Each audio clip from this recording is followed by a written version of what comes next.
Welcome, everybody, to 52 Living Ideas. I am delighted to have Yasuhiko Kimura back for his series on the new spirituality for the future.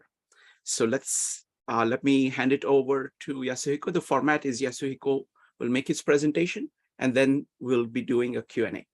So let's get started. Yasuhiko, welcome. Over to you. Thank you. Good morning. So this is the last session of the series, New Spirituality of the Future. And the title of this last session is Remembrance of Things Future, which obviously is a play on the name of Marcel Proust's famous novel, Remembrance of Things Past. I learned that in French, original French, the title was In Search of Lost Time. I like this remembrance of things past very much. In the corporeal reality of 3D space plus one dimension of time, or 4D space-time, the past has already happened. And we have in our subconsciousness all our past experiences. The main theme of Proust's novel was involuntary memory, which he viewed as containing the essence of the past that was lacking from voluntary memory. Now, involuntary memory is the memory remembered spontaneously and unintentionally from the aggregate of the subconscious thought forms that are influencing, affecting, and forming our present existence. The past exists in the present in this sense. Our subconscious thought forms manifest as our present reality and life condition. If we want to change our present reality and life condition, we need first to change the content and the pattern of our subconscious thought forms. We'll be able to bring into being a new reality, new life condition, only if we have a new thought. If we can think a new thought and replace the old thought forms with the new thought forms in our subconsciousness, individually and collectively. Individually, our life, collectively, the world. As we develop a fourfold vision, we become able to enter the positive realm of reality and higher dimensional field of consciousness, which is 5D space-time, 4D space plus 1D time, with entirely different spatiality and temporality from those of corporeal 4D space-time. Metaphorically, a snapshot picture that you take in the 4D space will be equivalent with an unending motion picture in the 3D space reality. A new thought form is a new picture that you conceive, imagine, and develop in the 4D space, which brings into existence not only a new future, but also a revised past, consistent with this new future in the 3D space reality. The 3D space is the world of effect, and the 4D space is the world of cause.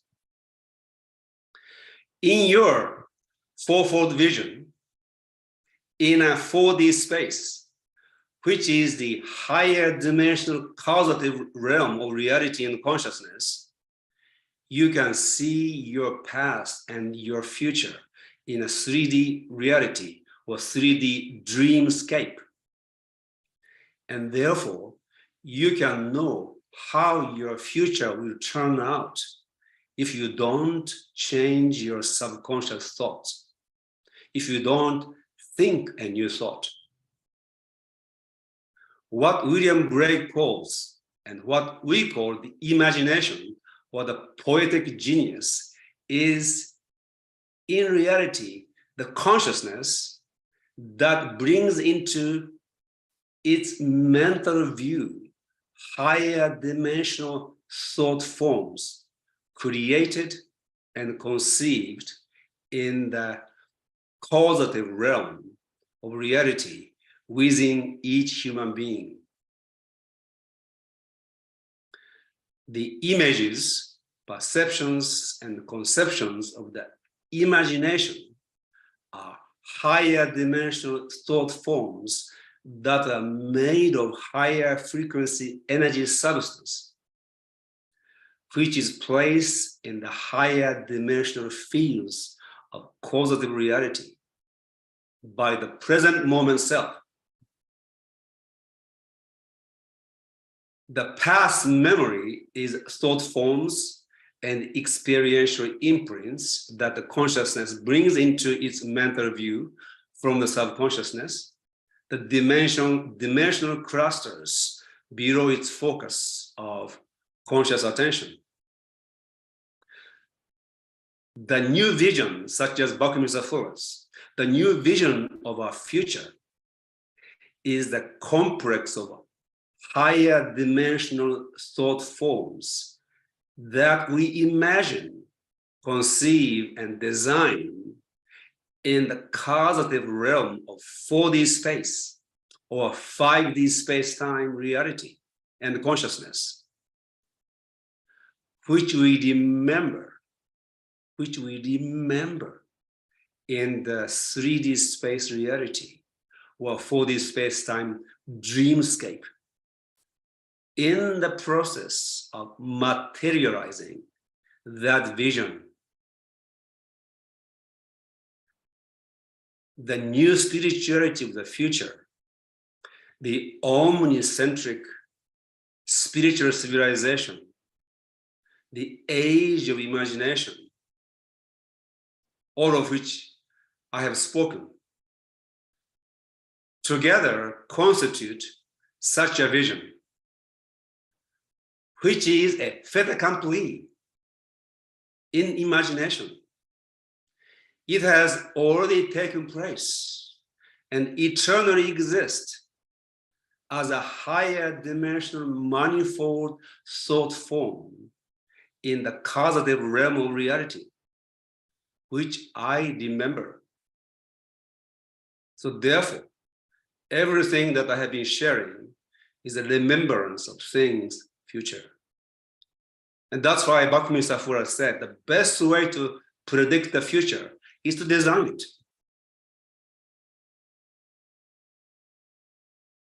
He was not designing the future in this corporeal reality.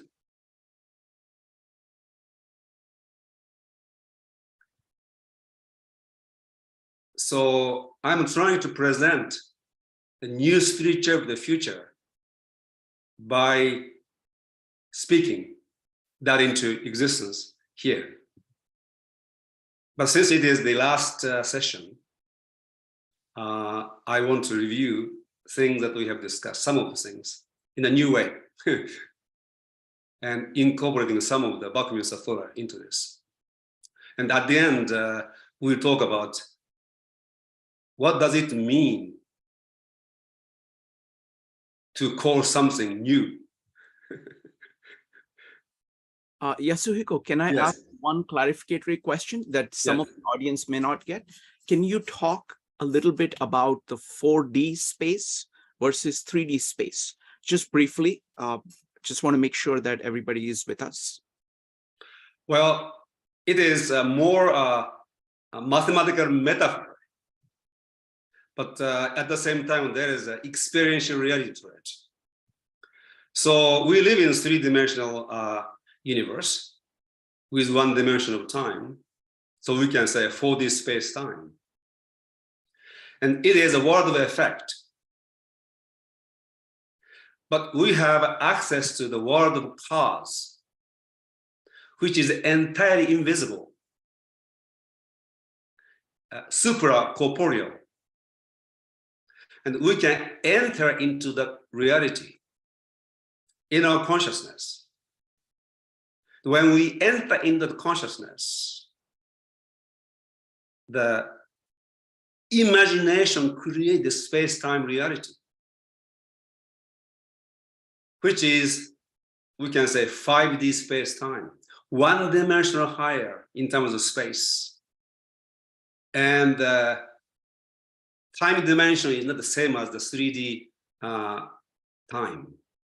And actually, that dimension exists in our consciousness and in the universe. And that is a causative dimension. It unfolds into 3D world. And we can enter that. And when William Blake talks about fourfold vision, he was able to enter that dimension. Actually, probably he lived in that dimension.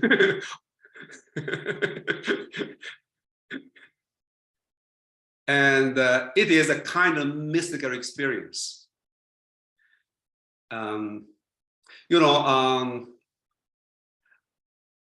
Shrikant and I were talking, or maybe exchanging email. What is unique about Buckminster Fuller in this quite scientific writing in the critical path? There's a section he called the self-discipline of Buckminster Fuller, inside of which there's a section on ever rethinking Lord's Prayer.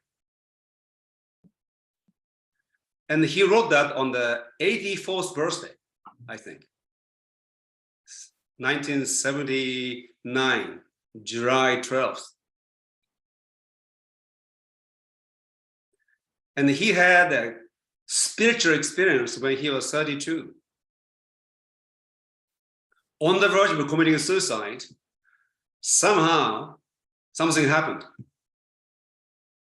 And because he had this engineering mind, I think he had the mind of Isaac Newton and the soul of William Blake.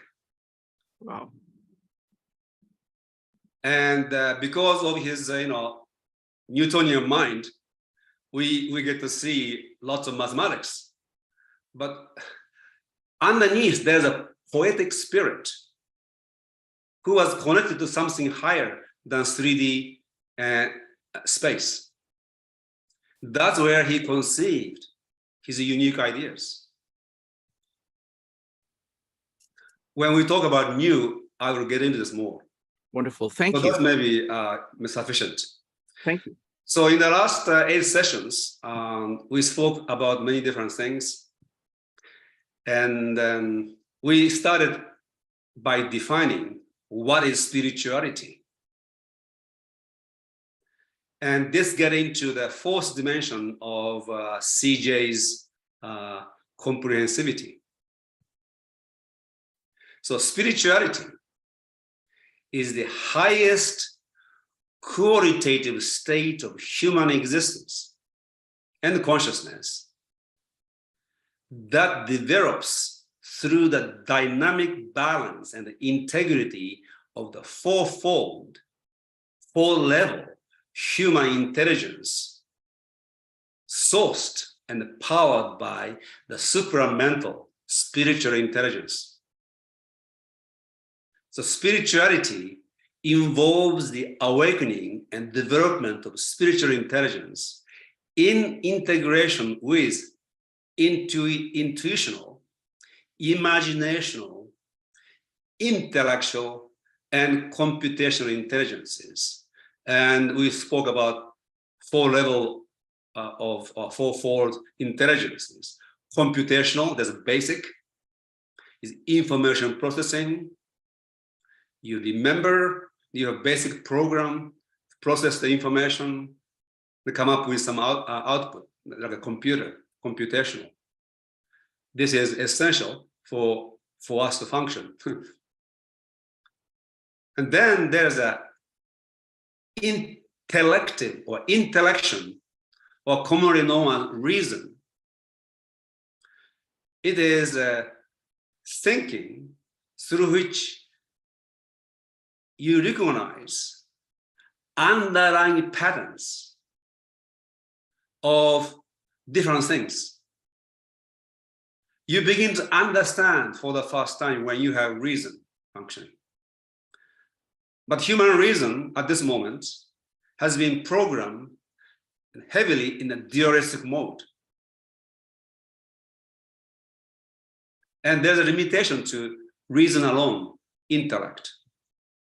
The next level is intuition and imagination.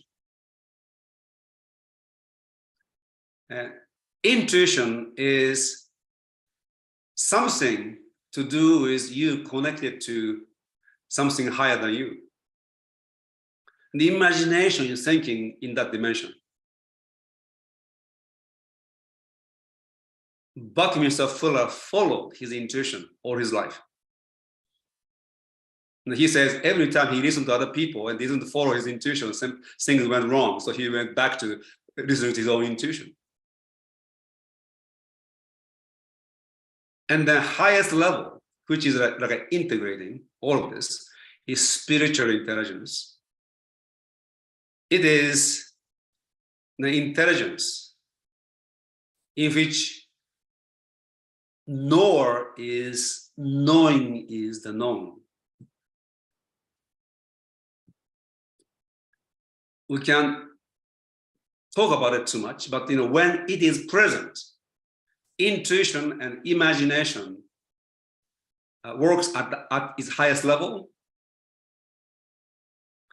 and you will begin to incorporate logical thinking and reason into this fourfold function of intelligence. But you will never be limited to reasoning mind only. The spirituality is this full awakening of the full spectrum of human intelligence, sourced, empowered, and inspired by the spiritual intelligence.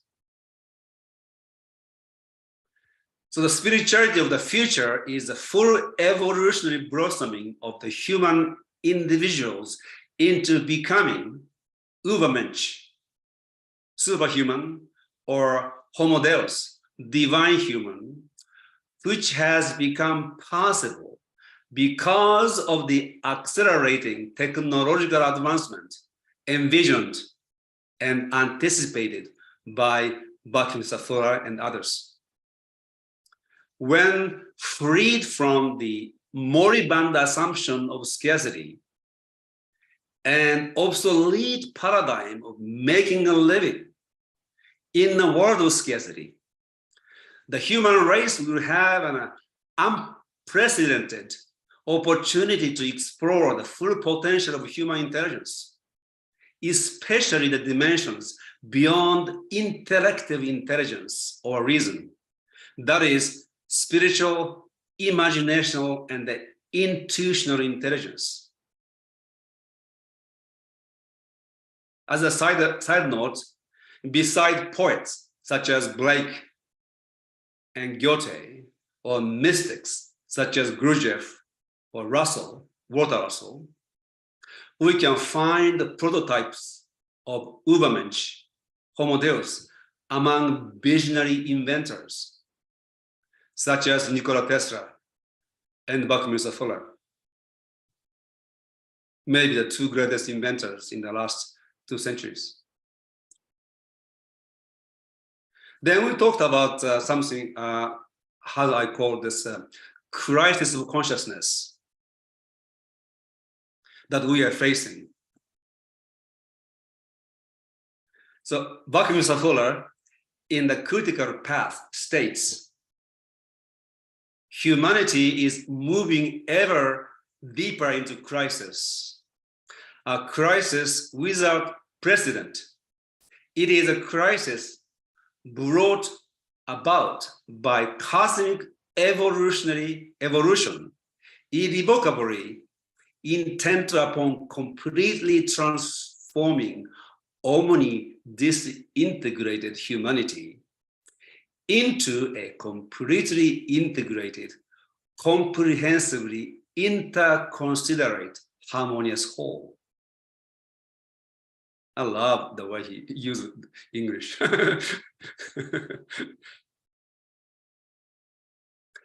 This crisis was brought about by, number one, the quantitatively increasing complexification of the civilization,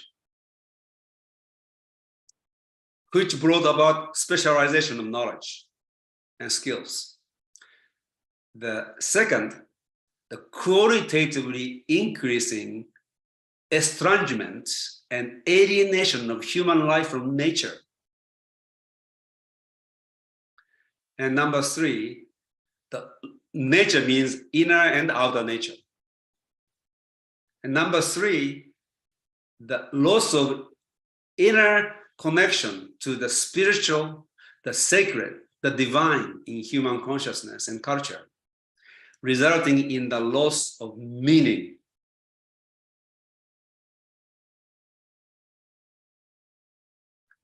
So an increasingly intense evolutionary stress has been generated by the creative tension existing between the external environmental change and the internal evolutionary drive. So that is a crisis. Now, we went into Nietzsche's work in one of our sessions, and Nietzsche in The Joyous Science, exactly 100 years before the Critical Path was published, exactly 100 years. He wrote, God is dead, but given the ways of man, perhaps for millennia to come, there will be caves in which his shadow will be shown, and we still have to vanquish his shadow too. So the crisis about which Bhaktivinoda Thakur speaks has an interior dimension, which Nietzsche captures in the sentence, God is dead. As I mentioned, in the Critical Path, there is a chapter, Self-Discipline of Bhaktivinoda Thakur, in which we find his ever rethinking the Lord's Prayer, dated July 12th, 1979, 4 years before his death.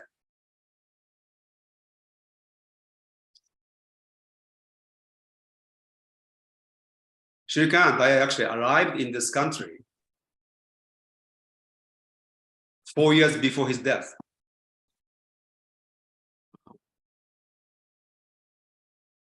I would have loved to have met this man. Yes. Yes.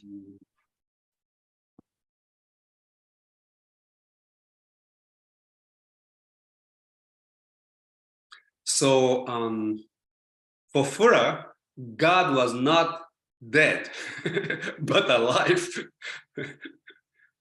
The same is true with Nikola Tesla and Walter Russell, and of course Blake and Goethe, and other prototypes of the Übermensch, including Nietzsche himself. Actually, the Übermensch was his version of God. So what is this crisis of consciousness? which those prototypes of the Übermensch uniquely transcended and showed the way through their own examples and works how to transcend. The crisis was brought about by the following: the inherent limitation of the mentality of external authority dependence in the matter of thinking, knowing, and acting, that is inconsistent and out of integrity with the nature and the potential of human consciousness.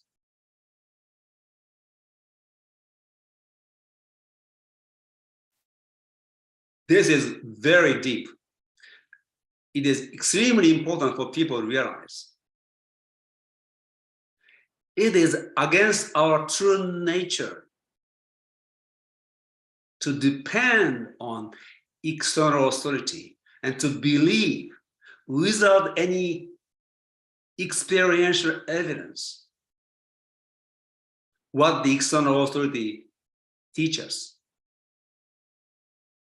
It is against our true nature and potential. But this has been the case in the last 3,000 years. Julian Jaynes calls this vestige of the bicameral mind.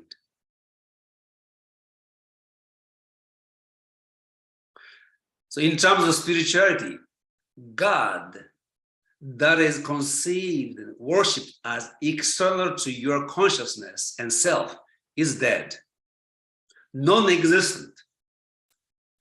As repeatedly stated in the Bible, God is within. The kingdom or domain of God is within.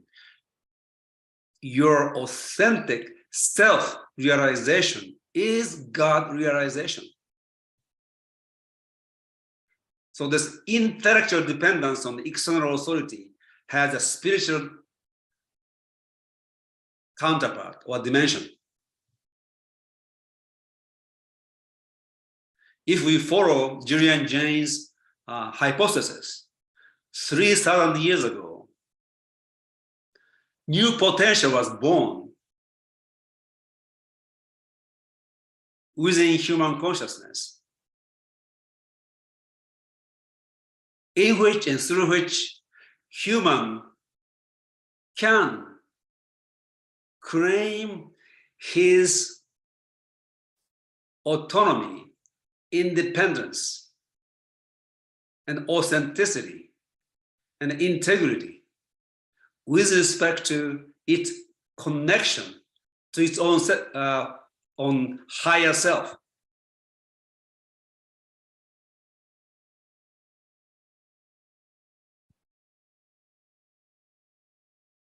And the existing education system support this external authority mentality, belief mentality. Probably Montessori and Steiner School may be only two exceptions. I'm so looking forward to Rupari's presentation in March on this subject.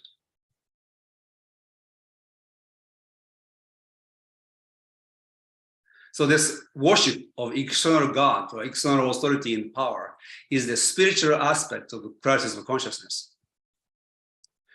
The second cause is the inherent limitation of the paradigm of the primacy of reason, of rational, logical intellection that is programmed with and conditioned by dualistic binary logic, which is totally and fatally inadequate for understanding this omni-triangulated universe, governed by the law of three, which requires fourfold vision and manifold logic for comprehensive understanding. We have become blind to the third element of law of three. We have become blind to the omni-triangulation at the basis of the universe, and completely disconnected to or from the possibility of fourfold vision, which is the framework in which we can hold omni-triangulation and law of three. So William Blake called this limited vision single vision, or Newton's sleep. And he called human reason, you reason, your reason. And he considered that to be satanic, the satanic deity worshipped by his contemporary intellectuals in the age of reason. If it becomes a single vision, it becomes the devil and Satan. When it is incorporated into a fourfold vision, it is an essential element of human intelligence, part of God.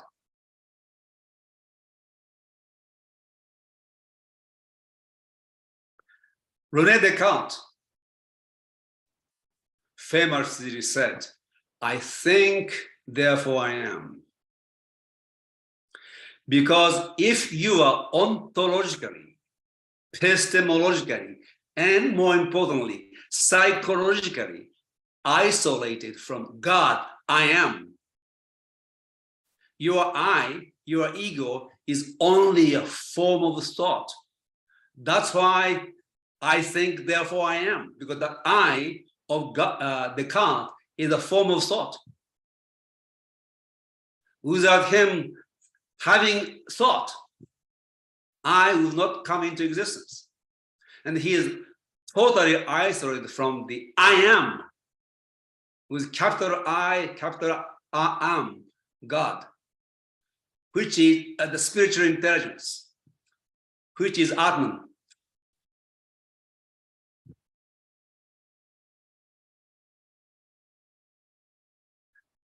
Though Descartes and Newton disagreed in their scientific methodology, Descartes was deductive and Newton was inductive.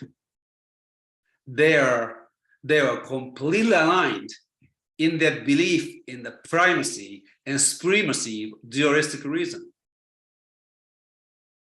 This worship of dualistic reason is an intellectual aspect of the crisis of consciousness.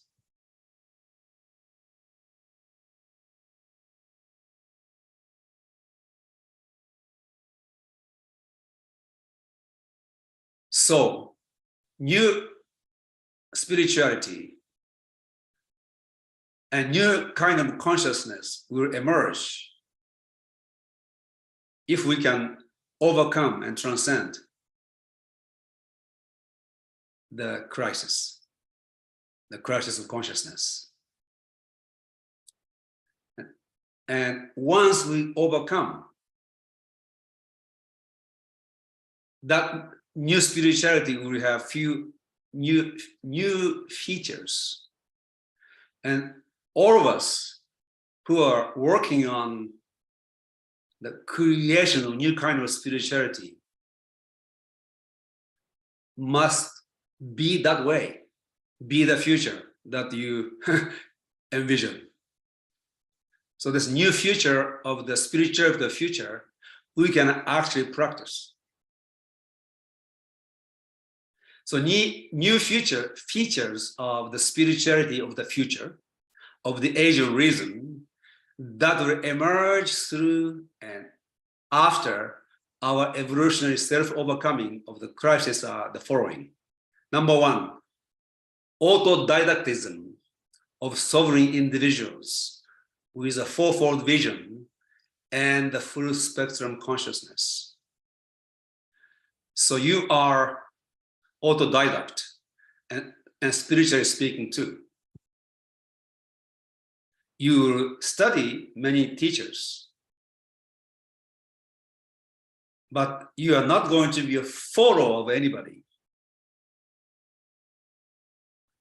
And you study different teachers, different disciplines, but it is you who are initiating your study, learning, and understanding. Number two, polymathic comprehensivism. When our mind is released, our intelligence is released, the innate curiosity will move us to study everything about which we are curious. And we begin to become more and more polymathic, and through which we'll develop this comprehensivism uniquely developed by each individual. Evolution is the open-ended process of learning, and learning is the movement of intelligence in and through which we transform complexity to simplicity in understanding and comprehension. In this process, consciousness becomes more complex, achieves a higher order of complexity, and the intelligence becomes more integrated so that the subject of learning becomes relatively simpler. Open synergetics. Maybe it is too complex for somebody to comprehend. Go through it, open again. After reading several times, it starts to make sense. That is a process. Learning is a transformation of complexity into simplicity. You begin to, because your mind expands in such a way, it becomes able to hold it. Same is true with anything. And as Shirkan knows that when people take my course, books I assign are very difficult books. Right now, people are reading the Gurdjieff's, the Bizervev's tales to his grandson. It is very complex in a different way from Buckminster Fuller. But when you begin to read it and you begin to start to enjoy this complexity, eventually you begin to understand. And that's how we develop our intelligence, knowledge, and understanding. And therefore, the radical increase in complexity of life and the world brings about an evolutionary opportunity and occasion for greater complexification and a higher order of consciousness and of integral intelligence. Yes, this happened before. Yes. Can I make a comment about synergetics, learning synergetics, and learning a complex system? Because this is really, I mean, you know, CJ actually got it so well, because what he said is that you have a synergetics is like a summit. You know, there are many paths to it, and you have to respect that there are these paths, and some people are going to do this, and some people are going to be going to find the other paths easy. But it's a climb. It's a climb. And so what we are doing with the Bhakti meetups and all we are trying to do is to understand synergetics fundamentally, because that is really the core of his ideas. But in order to do that, you have to take in so much, and you have to walk it in your own way. Mhm. You have to make it yours. It's not Mhm. about listening to Bucky or listening to any particular presentation Mhm. of it. Mhm. It's you have to climb it. It's a mountain. You have to climb it. There are many Mhm. ways, and Mhm. you do it on your own. Yes, yes, yes, yes. And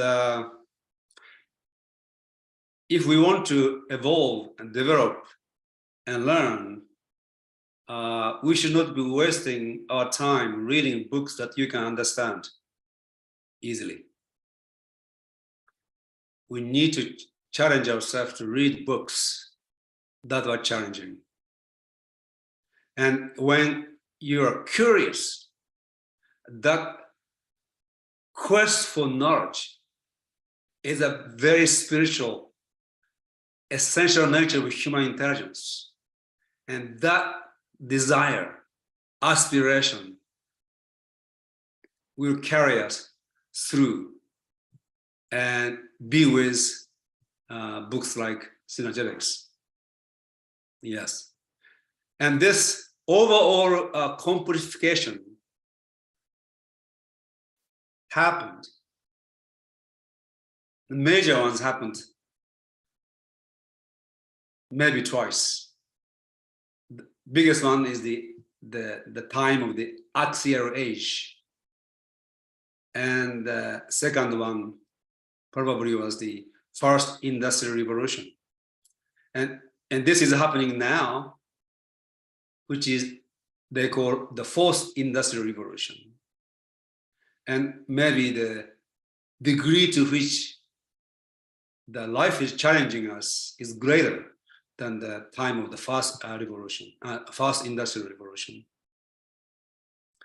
So you and I are Homo sapiens transitus, transitory humans, existing between Homo sapiens and Homo Deus.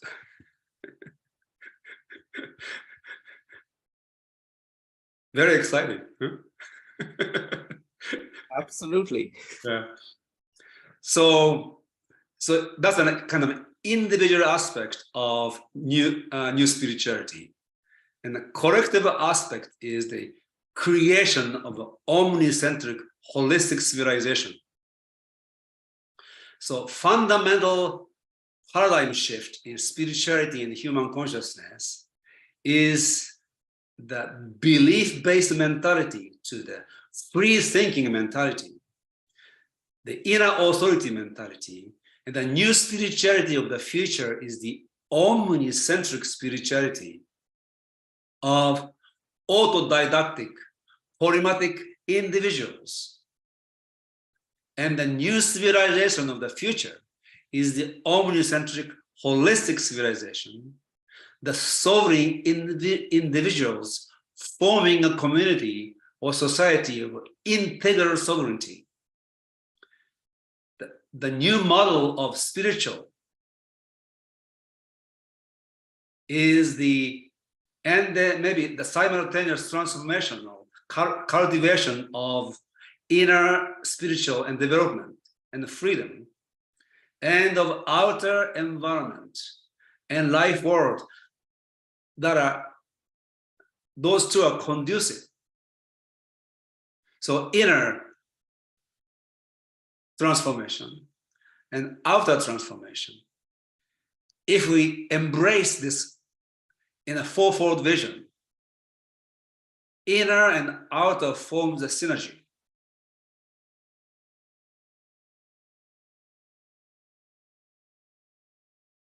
So what is called for is the development of a new network of like-minded people who share the same commitment as you.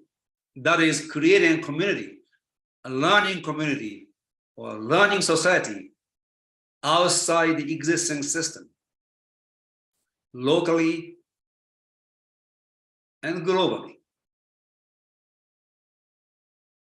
The emergence of such a community, society, and eventually civilization is by necessity an omnicentric, self-organizing, and spontaneous order generating movement of creative evolution in which no single leader, no single center, and no centralized control exist. That's the challenge we have. I think what you're doing, Shrikant, is brilliant. So it is an omnicentric, not omni yet, it is a polycentric. Each person participating in autodidactic. And I'm sure many people are polymath. And although you brought this together, you are not a guru. Rupari maybe, but you are not. Just joking. And this is quite an experiment, and I truly appreciate what you're doing.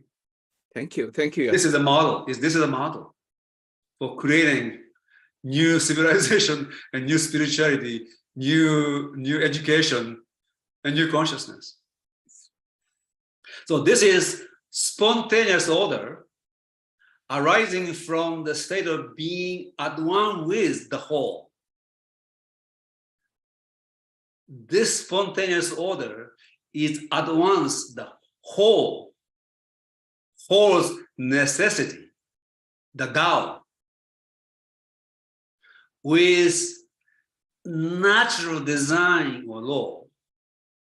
And freedom is in being attuned to the higher order of the whole, the Tao. So we are participating together, and there's a spontaneous order emerging, but each person participating is in tune with the whole. And therefore, it is people following the design of the Tao. So it is a designed order, spontaneously emerging.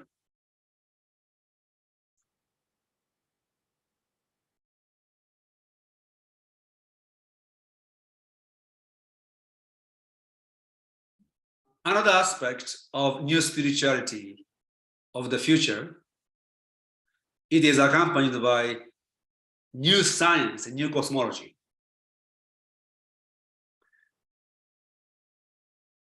New science of the future will be a new comprehensivist natural philosophy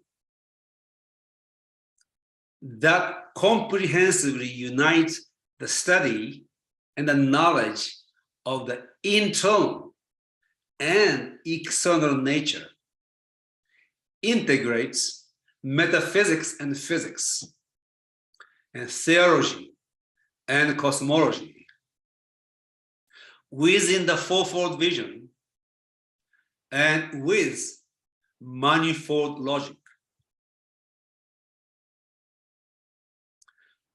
Buckminster Fuller mentions many times the physicist, mathematician Sir James Jean's definition of science.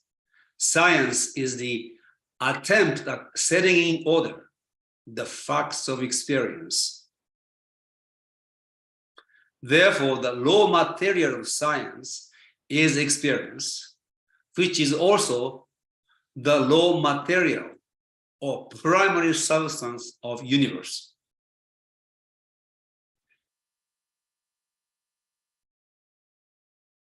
Universe is the aggregate of all humanities consciously apprehended and communicated, simultaneous, non-simultaneous, and partially overlapping experiences. Now, when you read Buckminster Fuller's more confessional writing, universe is God. No human being who constitute the aggregate can know the aggregate.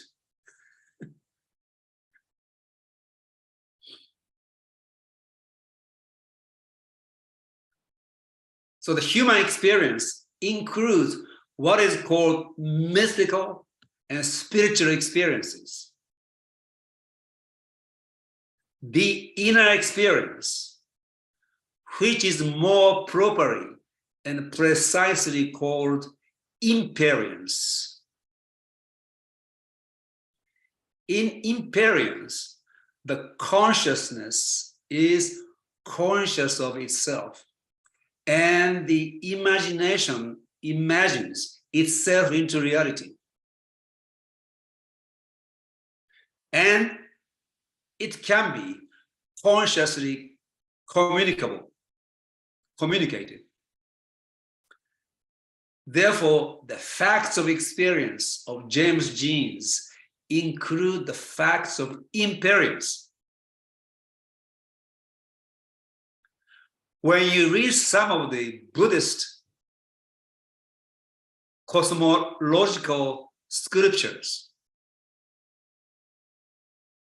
like a Flower Garland Sutra, it is a psychocosmology or cosmopsychology.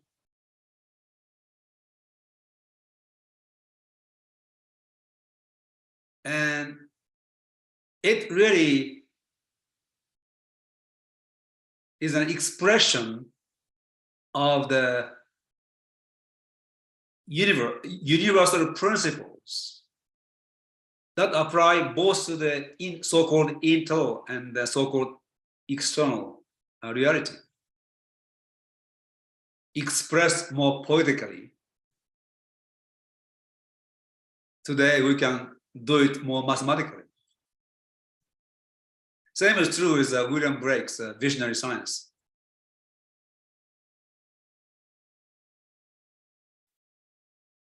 So God contains in itself God experiences and imperiences.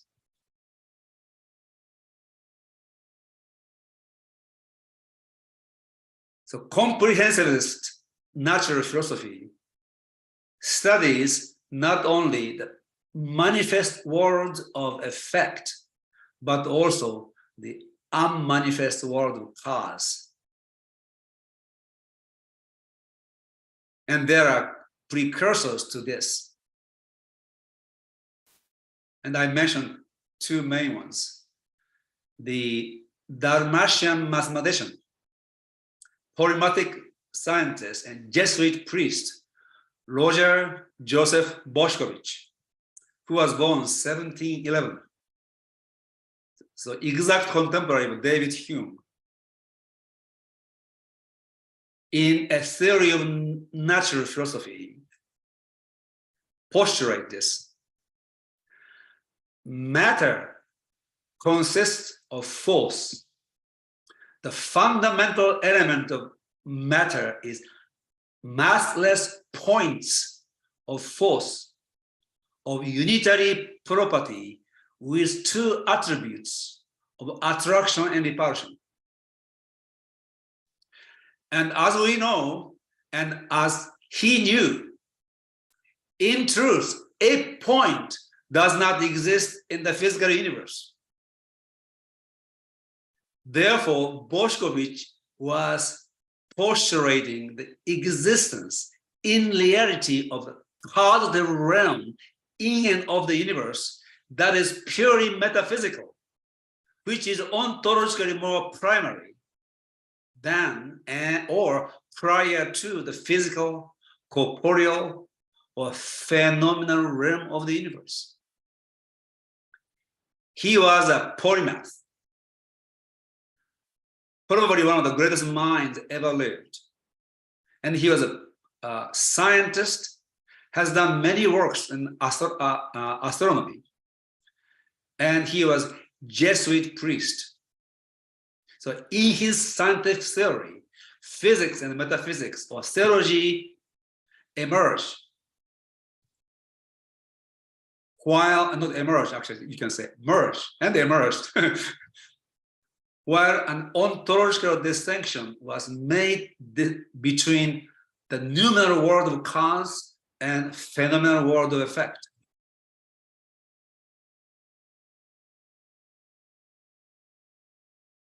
force, or in today's word, energy, is primary and matter is secondary. And force is the ever-present first cause of the phenomenal universe. Force exists in itself. Force acts only on one another, but not on matter, as matter is the emergent property or effect of force. Now, Rudolf Steiner, who was also aware of this, states, the universe seen from without is light, seen from within is thought. Boschkovich could have stated, universe seen from without is matter, seen from within is force. And Nietzsche, who studied and was inspired by Boschkovich's work, would go even further and say, universe seen from without is force, and seen from within is will, or will to power. And Walter Russell, much later, who was born in 1871, the contemporary of Sri Aurobindo, would agree with all three in the Universal One, published in 1926, in which he predicted the four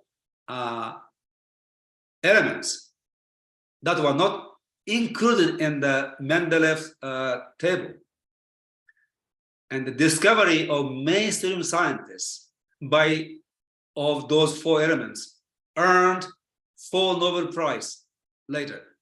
So it was a scientific book coming from the spiritual understanding of the universe. So the Universal One and other books, he propounds a system of cosmogony and cosmology that successfully integrate science and spirituality and physics and metaphysics. So those are people who had the insight into this. And then George Gurdjieff,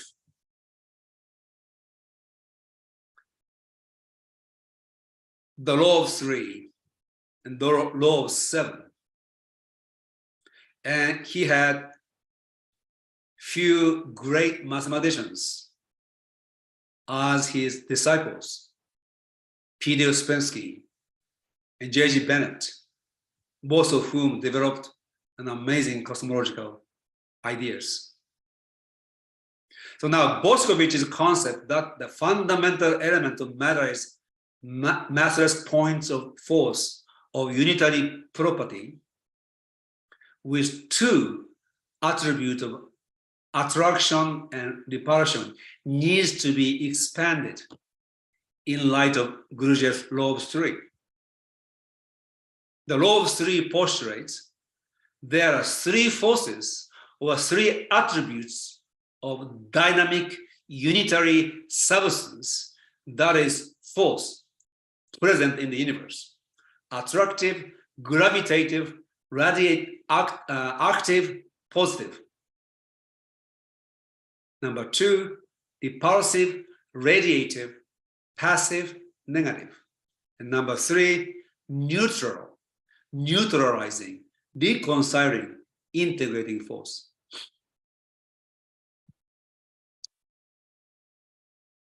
So the force in physics is equivalent with the spirit in metaphysics.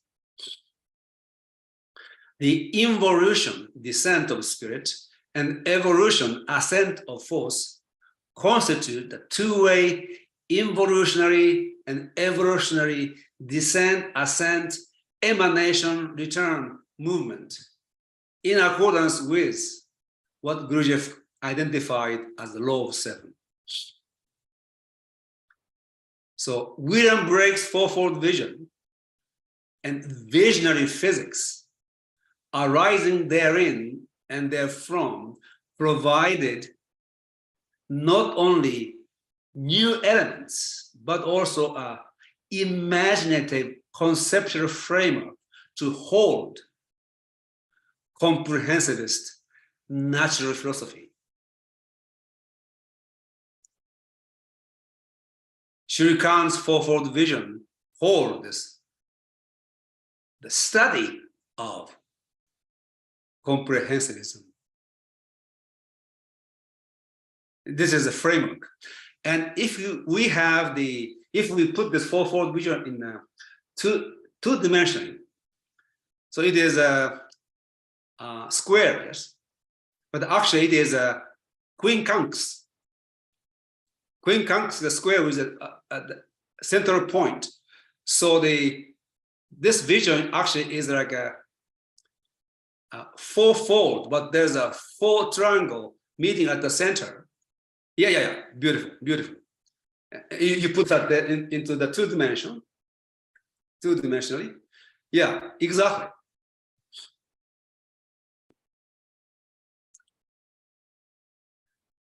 And of course, Buckminster Fuller's synergetic geometry, which he called the geometry of thinking. Now, whose thinking is this geometry of?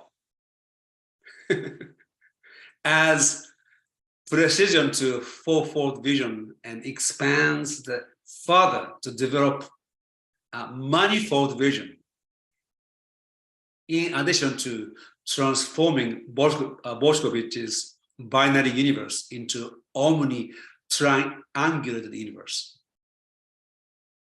So now, look, for us, there's a fruitful correspondences can be made between Fuller's synergy of synergies and Gurdjieff's ray of creation, and between Fuller's eternally regenerative universe and Gurdjieff's struggle auto-egocratic process of the universe.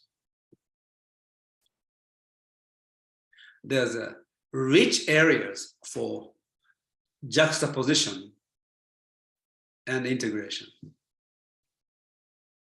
So thus the possibility abound for further integrations of the work of those and other visionary geniuses, which will lead to a new cosmovision, heretofore unimagined, which is possible if the autodidactic and polymatic individuals polycentrically create a synergy of knowledge development by each creatively juxtaposing the works of those and other intellectual and spiritual giants. That's what you're doing, Shrikant. So the age of imagination will be an age in which the theretofore unimaginable is imagined, and therefore unthinkable is thought. Because of this synergy of such magnitude, heretofore completely unknown. When the human individual's innate genius becomes unleashed in great magnitude, a synergy of geniuses, which I call synergeniuses, will take place so that the evolution of human race and civilization will become synergetic evolution, which is unpredictable by anyone participating.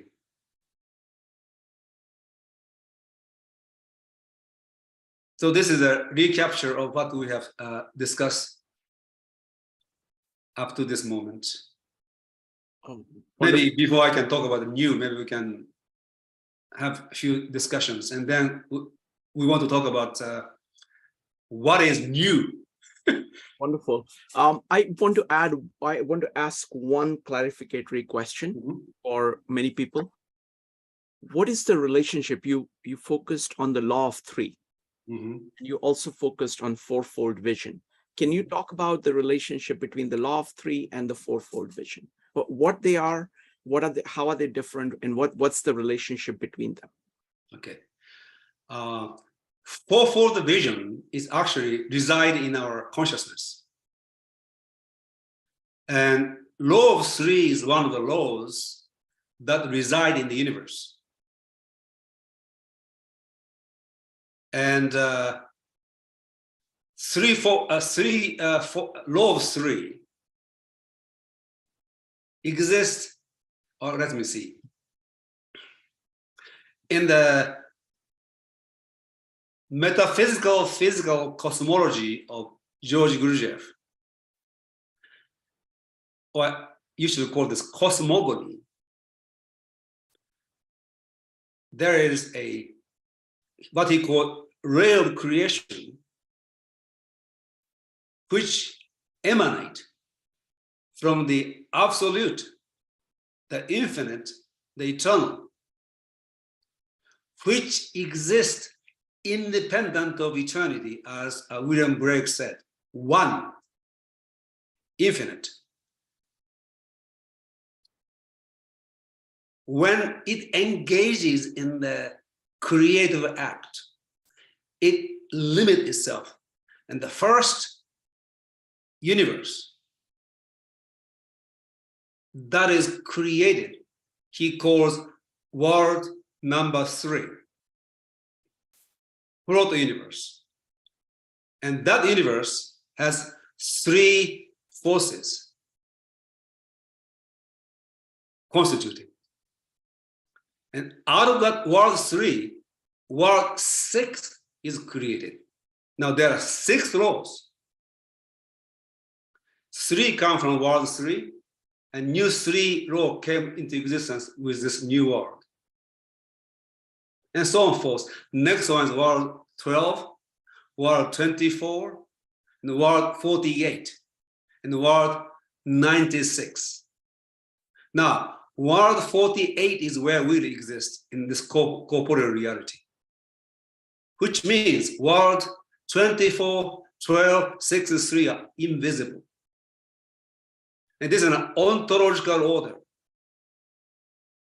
So the law of 3 is a constructive law of the universe. And law of 7 is the evolutionary principle of the universe. It goes through this stages of evolution, involution, evolution. It has that movement. Fourfold vision is the vision that emerges in our consciousness to hold comprehensively the universe that we study and understand. So that's and you need a fourfold vision to be able to really comprehend omni-triangulation. And when I say fourfold vision, it's basically you need to have a 4-dimensional mind to be able to understand the 3-dimensional universe.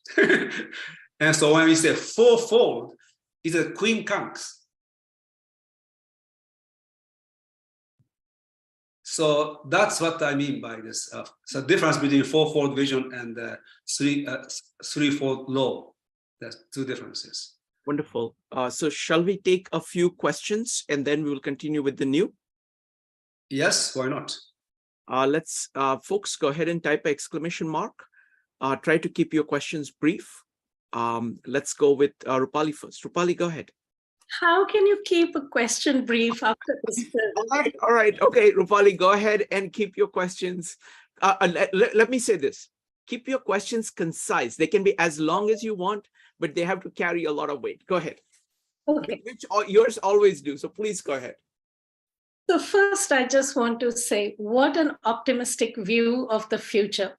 I mean, can you imagine, like, if everybody is autodidactic and polymathic and comprehensivist in their thinking individually, and then collectively we become that one world, boy, we're going to have a very beautiful future. Rupali, I am optimistic, but I'm not that optimistic that everybody will be capable of being autodidactic and polymathic. Much larger number of people than today, and we need a creative minority, and that's always the case. And so that's, I don't have a utopian vision of everybody becoming a genius. No. Yeah, but that creative minority to be the tipping point. Yeah, exactly. And that's what I was going to ask was, how do you go from this many to one idea?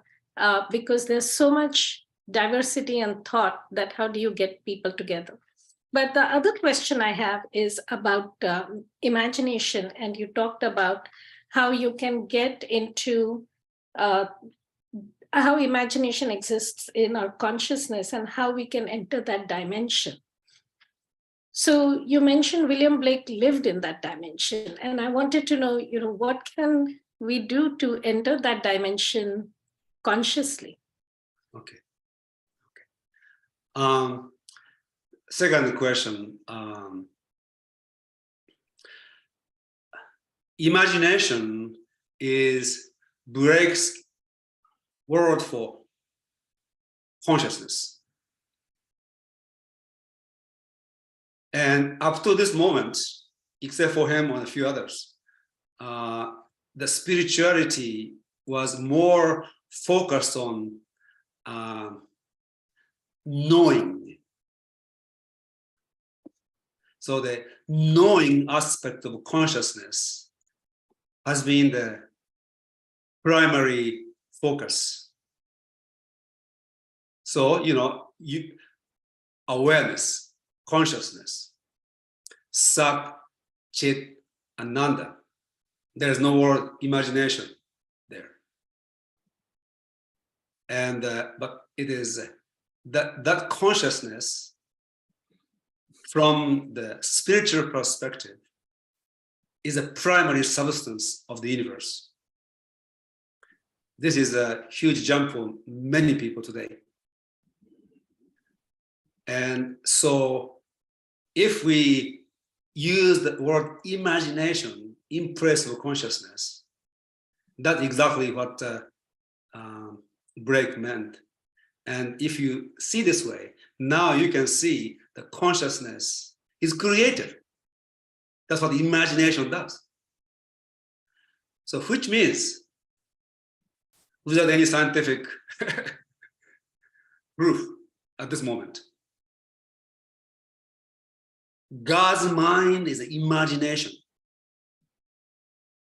So God imagined this universe and continued to imagine this universe. And the substance with which God created this universe is also imagination. So that's all because this is a highly involved subject, and people who are materialistically oriented, it is almost impossible to make this bridge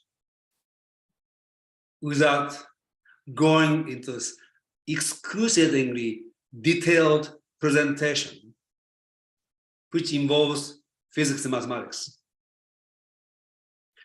Maybe when we get together physically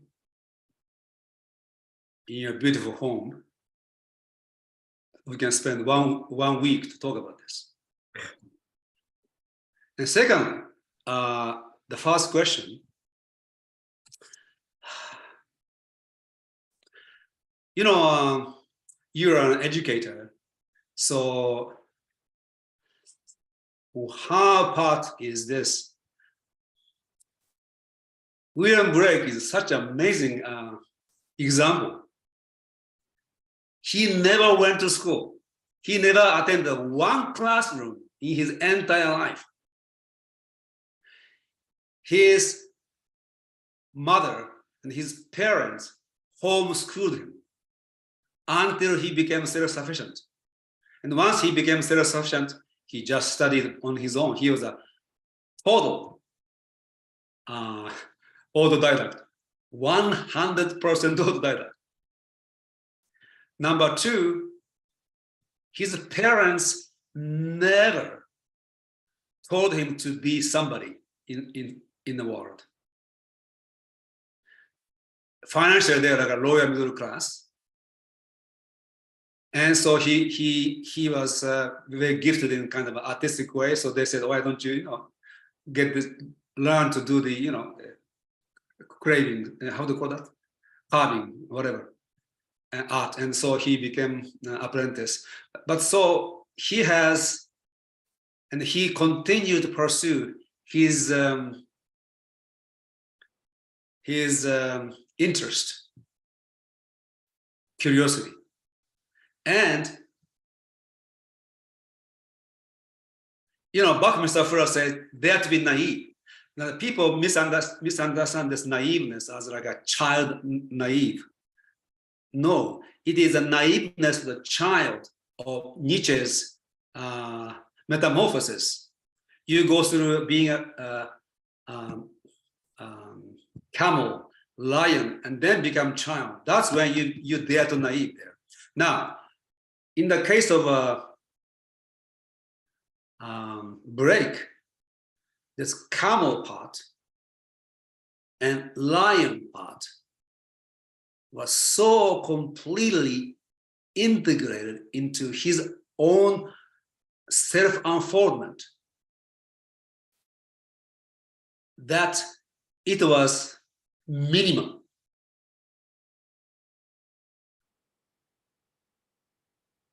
So he was allowed to be who he is. He was allowed to pursue his curiosity, and he has maintained this imagination of a child,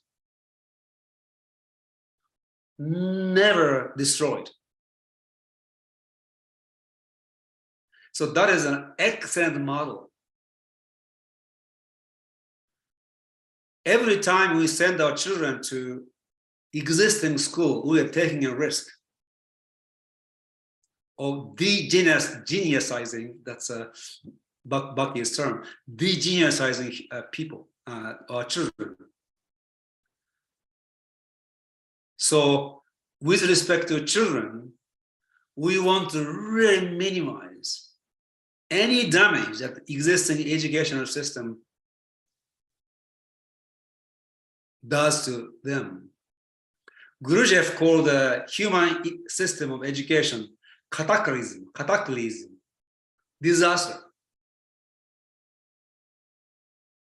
calamity. Actually, calamity is also he used calamity. We have a calamity in the name of education. Now that's for children. For us, how you and I and the people in this group are coming out of this damage that have been done to us.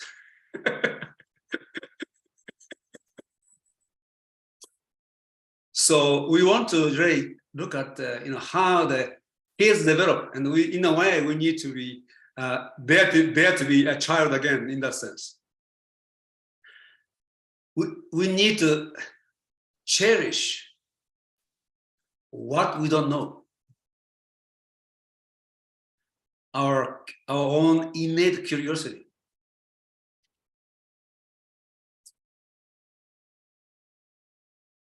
And begin to really nurture our question, and then never compromise until you can answer that question for yourself. So here we can kind of model after Buckminster Fuller. Until the age of 32, his self-discipline shows that he followed, and every time he followed them, he failed, and he had a conversion. Now he began to listen to himself. So we want to start listen to our intuition, and never deny our imagination. So cherish your questions. Listen to our intuition and nurture our imagination, and never compromise until you can say that, yes, I understand. And Gurujev says, to know means to know all. And to know, not to know all, is not to know at all. And to know all, you need to know just a little. But before you can know just a little, you must know pretty much. So my recommendation is this, before you expand into polymathy, you want to really master something. And once you really understand William Blake, for example, in my case, Walter Russell, actually, then all of a sudden you can understand other people easier.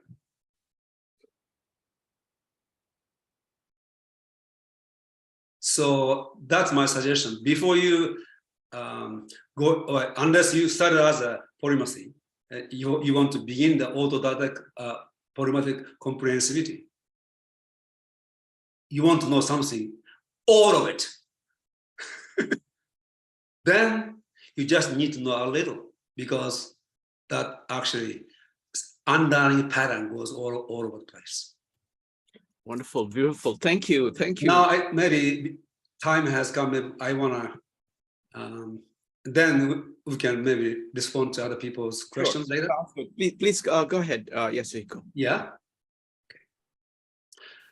So in my write-up to this program, I quoted the Ecclesiastes. Yes, Ecclesiastes. That's a Latin transliteration of Greek translation of Hebrew words, which means something like assembly, I think. When you read the Bible, this Ecclesiastes sounds very odd. And it begins like this: what has been will be again. What has been done will be done again. There is nothing new under the sun. Is there anything of which one can say, look, this is something new? It was here already, long ago. It was here before our time.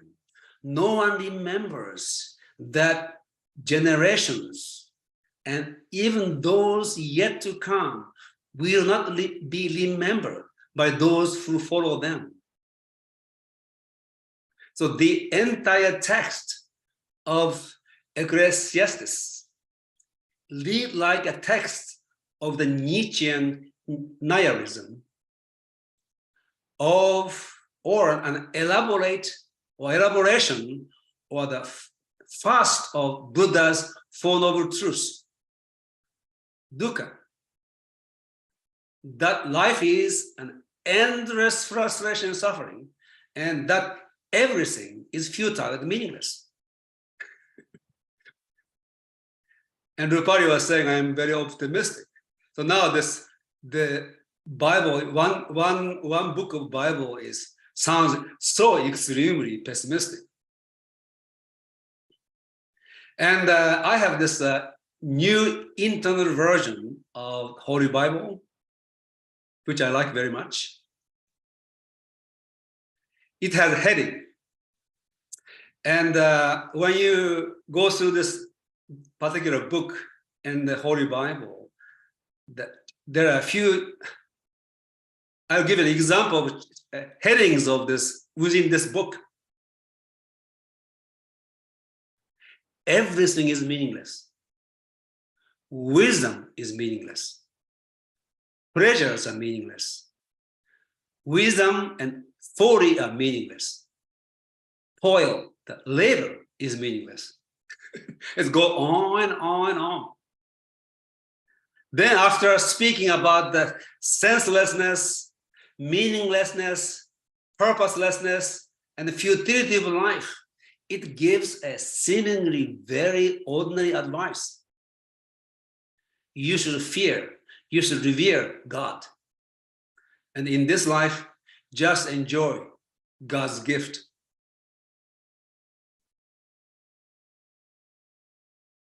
So therefore, on the surface, it is kind of odd to see this book included in the Bible.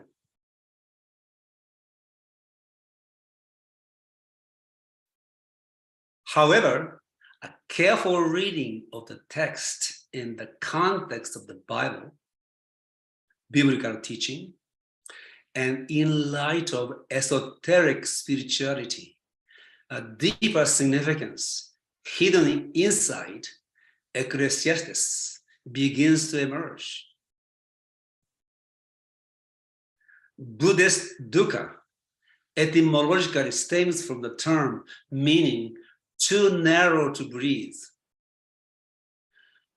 Dukkha connotes the sense of suffocation inside a confinement. It is suffering and frustration of the infinite being, self-limiting and self-confining in the finite existence. In the Bible, it says, God became man so that man may become God. Dukkha corresponds to the state of God having become man and is still remaining man, not self-remembering who he is. This is a state of God as man in the state of what Helen Rose called psychoma. Psyche in the state of coma, soul sleep.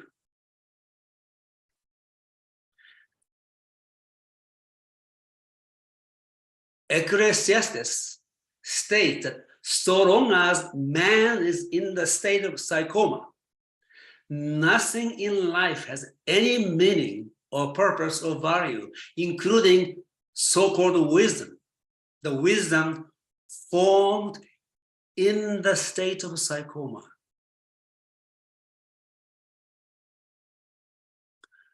Both nature and history repeat because time in and of the 3D world is cyclical. There's nothing new. Everything happening has happened before. Everything recurs and returns over and over again, forever and more. And given the infinite span of time, everything that can possibly happen actually happens countless times. This is what William Blake calls the world of generation, the state of the Darwinian struggle for life, devouring and devoured, and the generation of decay and death, where life lives upon death. And by devouring appetite, all things subsist on one another.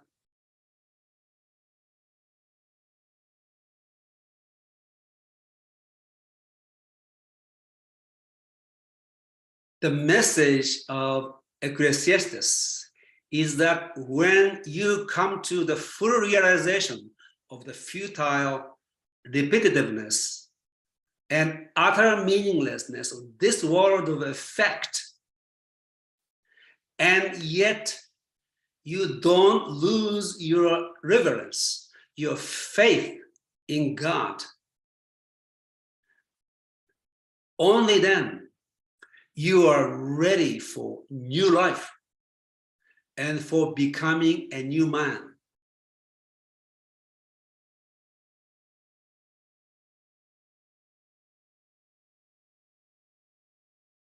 So William Blake was very optimistic. Buckminster was very optimistic. Walter Russell was very optimistic. George Gurdjieff, in spite of what he indicated, had hope for humanity for this reason. And that hope is an element of being naive. Dare to be hopeful. But it is not hopeful of a child, ignorant hopeful. Having known this utter futility of living this life in the state of psychoma. Buckminster Fuller became awakened from psychoma at the age of 32.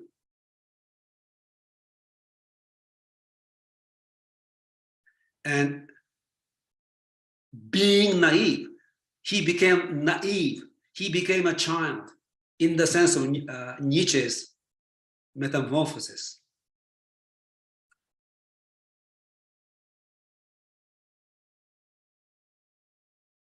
So it is important that they included Ecclesiastes in the Bible.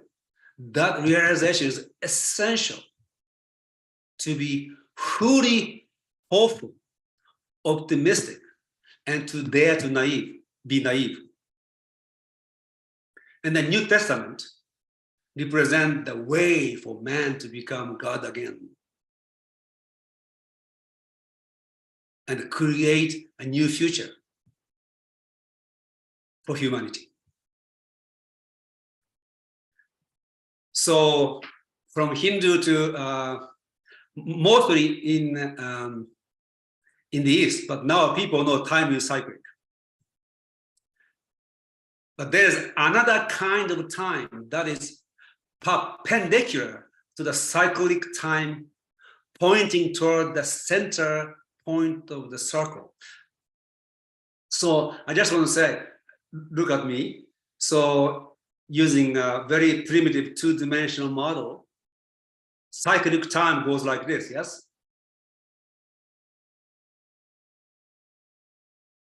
With 4 yugas and so on. And imagine just being a cycle at this moment. There's a center. So moving like this. There is another kind of timeline which goes from surface circle to the center,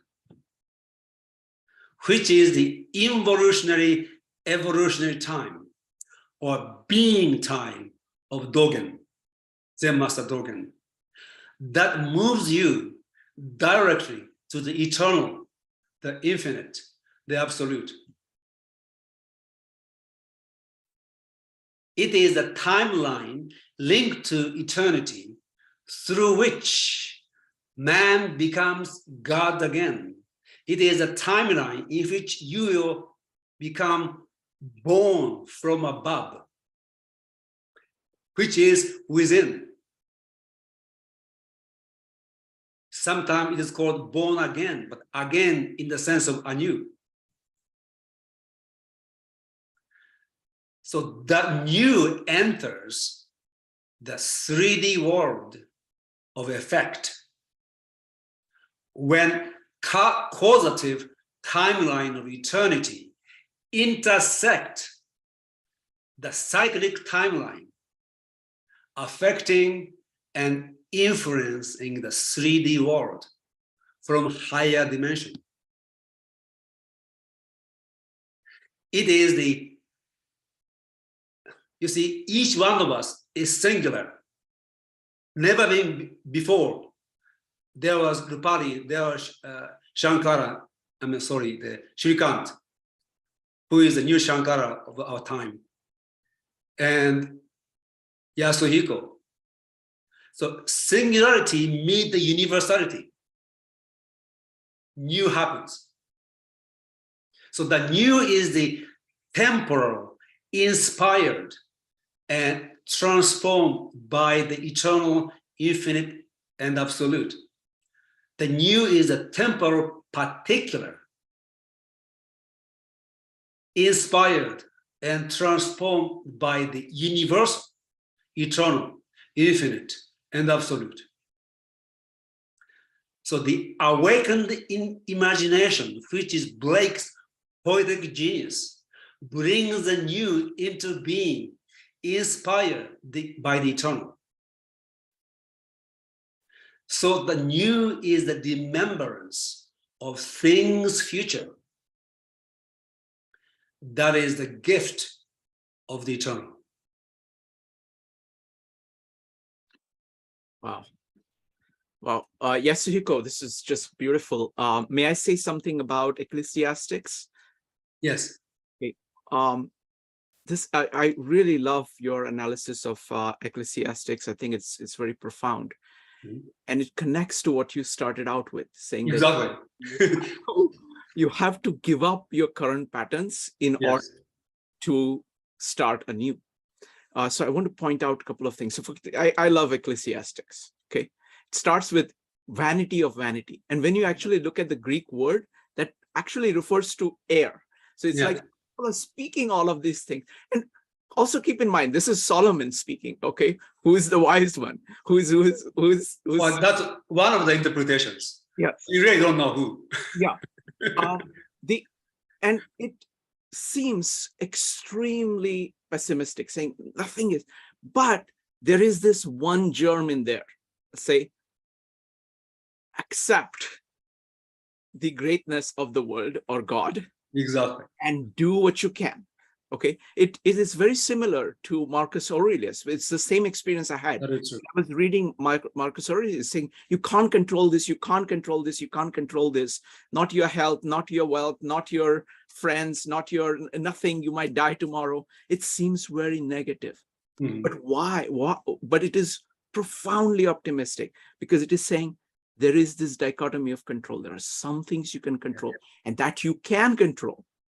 Focus all your attention on it. It's the same idea in the New Testament of the cross, that you have to let everything that you held, which was connected to the material things, your habitual things, die in order to be reborn again.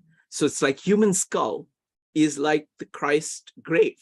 You have to let your thoughts die in order to create anything new. Yes. Otherwise, there is no space for it. Exactly. So just beautiful said. You know, my joke is that if this was King Solomon who wrote this, he must have been very, very old. And his lovers, all of his lovers died.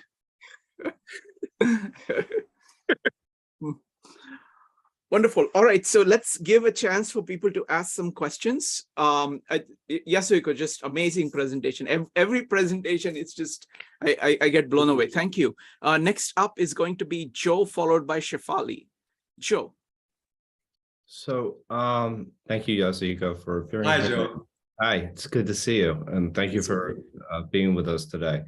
I just needed clarification of how Buckminster Fuller was talking about that no human being can conceive of the universe, and therefore that proves that there is somehow, something higher than ourselves.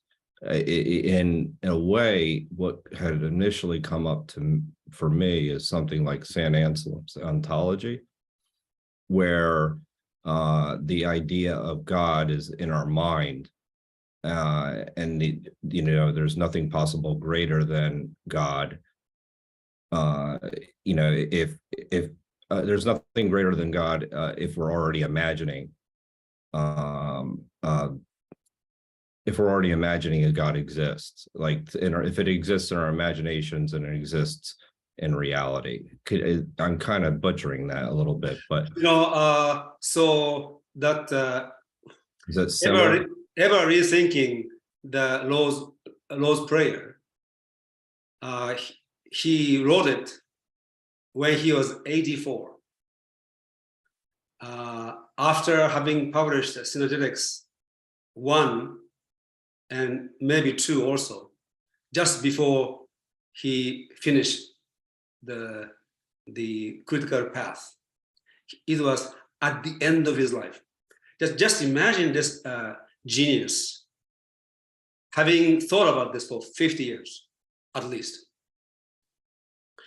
And as I said, he had Isaac Newton's mind with William Blake's soul, poetic soul. And he had some cosmic conversion experience when he was 32. So now he had the sense of sacred, sense of the beyond all his life. Plus, his family is connected to New England transcendentalism. I think his aunt was Margaret, Fuller. Yes. So they already have that spiritual tradition, and with this extremely scientific, mathematical, engineering mind, I think he was trying to put together this, sacred experience he had with this cosmology. And after 50 years, that is what he came up with. But I think his sense of the sacred, beyond, was always there in his life. That's my sense. And somehow, at the end of his life, he put it together. And he before he got into the prayer, he actually, kind of justify, rationalize, argue for the existence of God, what God is.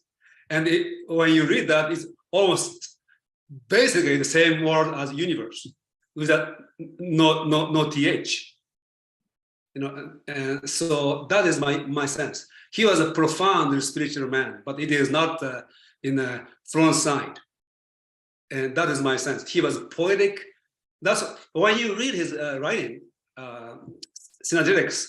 I sometimes really have if I may use this word, mental orgasm, because it is so beautifully written. And the sounds and harmony and this construction it's almost like listening to Bach's music. Bach was a musician, mathematician too. And it's like more complex than Bach, but it's really something like you put me into some different space, because that doesn't come from here. But what is unique about him is his mind was so like Newton. And obviously, he went way beyond Newton in terms of science. Wonderful. Thank you. Thank you, Yasuhiko. Next up is going to be Laura, followed by Shefali and Rupali. Laura, what's your question? Okay. I look at us, the population, our population. How can you imagine? I mean, some of us aren't really very smart, to say the least. And how can you imagine these people, us as moving in this direction, that we have the capability? I mean, really seriously look at people, look at the extremists, look at the cult nature of so many people, and also almost a defiance about learning. They're so doggedly attached to their lack of learning and lack of desire to go beyond where they are, to become educated. And I don't know how else to say it without getting like more elitist, so to speak. But yeah, I mean, we're just okay. I understand. So Okay. the Ralph Waldo Trine once said, "The pessimist is right, and optimist is right. Both are right." So you can make the case, which is based on your pessimistic observation. And when I am into creating, and creating takes certain kind of mindset and mental attitude. And that mental attitude cannot be created if you remain pessimistic. So optimistic mindset is necessary for somebody to be creative in the sense that, somebody like Buckminster Fuller wants. So I am not making any assertion.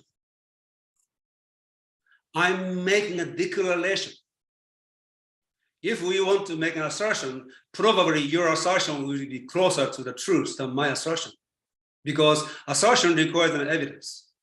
And evidence that exists now on the 3D world tend to support your perspective than mine. But there is an evidence that exists in a higher dimensional thought. And based on that evidence, I can also make a declaration that we will have a greater future than we have today. So, it is your choice and my choice whether we want to take the pessimistic perspective or optimistic perspective. And we don't know, because by the time what I'm saying, what you are saying happens, we won't be here. But you see, when I'm here, I choose to be an optimist. I dare to be naive and dare to continue to create instead of being the effect of things that happen. So that's my answer. Thank you, Yasuhiko. One of my favorite quotes is that if you are in the process of creating a world that you want to create, you are living in that world. Yeah, exactly. Thank you. Next up is Shefali, followed by Rupali. Shefali. Thank you. This was mind-blowing. I mean, I have not attended a lot of the other seminars for Bucky, but this was awesome. So thank you for the presentation. So I'm going to go back to the earlier part of your presentation, right, where you kind of lay out a ladder to how to get to spirituality, right? And the lowest level, probably, as you said, is psychoma, right? Where we are in that I love that word. So the lowest level is psychoma. Then you start understanding patterns of how you react to a situation. And then, you get to an intuitive and an imaginative state. And the fourth is your spirituality, right? Where all of the intuition and imagination work at the highest level. Okay. So the pragmatic in me wants to understand, how do I remain on this path? Because we still live in a world which is materialistic. You're doing your job, you have your kids, you want to do well everywhere. How do I remain on that path? Okay.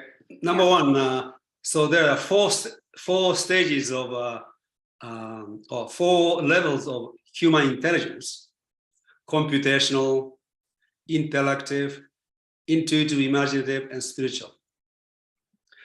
And psychoma is a state of subconsciousness. And when we are born, we are all in the state of psychoma. And most people stay in the state of psychoma until they die. Okay. Now, in the state of psychoma, which is equivalent to subconscious, being subconscious, unconscious, we develop our consciousness in our culture. And the first intelligence and the first level of consciousness we develop is computational intelligence and self-consciousness within that level of intelligence. Then we develop, intellection, and again we develop our consciousness within that dimension of intelligence. However, these 2 levels you can develop while you are in the state of psychoma.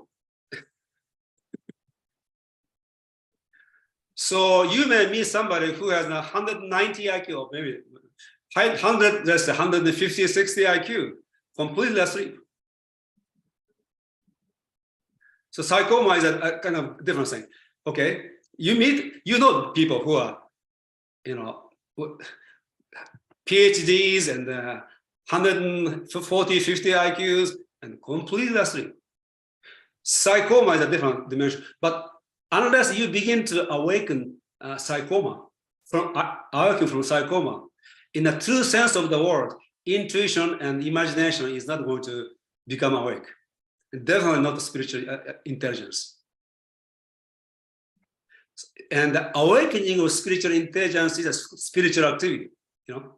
But anyway, so what does it take for us to, well, by virtue of you being here, you are not in the state of sarcoma. Most 75 to 80% of human beings are now in that state, even more. And unfortunately, sometimes suffering is necessary. There needs to be some severe stimulation. When somebody is sound asleep, what do you need to do? Hit them on the cheek or something. You know, what happens in a wisdom, or some people are having a nightmare. What they want has a better dream. Nobody wants to wake up. People in the state of a sarcoma just want to transfer from a nightmare to good dream. Okay, waking up requires something more than having a switching in a dream. So sometimes suffering is necessary, and even then, most people stay. Now, what is necessary for us and to really wake up from this? And what is necessary for us to actually help others waking up from this sarcoma? So suffering happens like by accident, usually, yes? So for us, what is, well, people who are totally asleep won't be here and won't be listening to me and will never ask any questions. So that's done. Now, that you are here and asking this question, awakening is happening. So on that basis, there are a few things. Number one, what is most important is honesty. Intellectual honesty. Existential honesty. The way people remain in the state of sarcoma is through self-deception. If you, when you meditate over your life, so you're an intelligent, successful, awake human being, but if you really observe yourself, you realize how much self-deception that you actually enroll yourself into every day. And when we become honest with ourselves, really honest, then we begin to see what that book in Bible says. So nihilism is a transitory period for an intellectually honest person to go through. So self-honesty with other people, and then that's another thing. And you need to make the determination, commitment to be on the path of awakening. And what happens when somebody commits himself or herself to the path of evolution?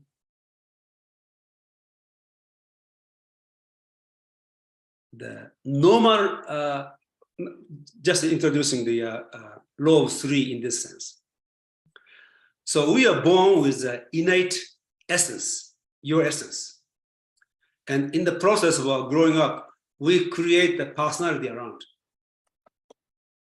And people who are not on the path, personality is an active force, and essence is a negative force or passive force. So personality is acting on essence. When you make the commitment to the spiritual awakening, that changes and essence becomes an active force and personality becomes a passive force. And the force of reconciliation, neutralizing, integrating, is a force of your work on spiritual transformation itself. And when this happens, you begin to engage yourself in what Gurdjieff calls conscious labor and intentional suffering. For example, to remember to be honest and just be aware of your own automatic personality's pattern of self-deception. It is a conscious labor. And seeing your own self-deception is painful. You know, we all think that we are kind of special person somewhere along the line. And then you begin to see, you know, wow. So in a way, you begin to see your sin. You know what a sin means? To sin means to miss the mark. So we begin to see that we are missing the mark every day on our lives. And you begin to realize it is a very painful experience. It is an intentional suffering. But through this, we become more and more aware. And pain turns into joy and ecstasy. In fact, you begin to sense the ecstasy beneath your pain and suffering.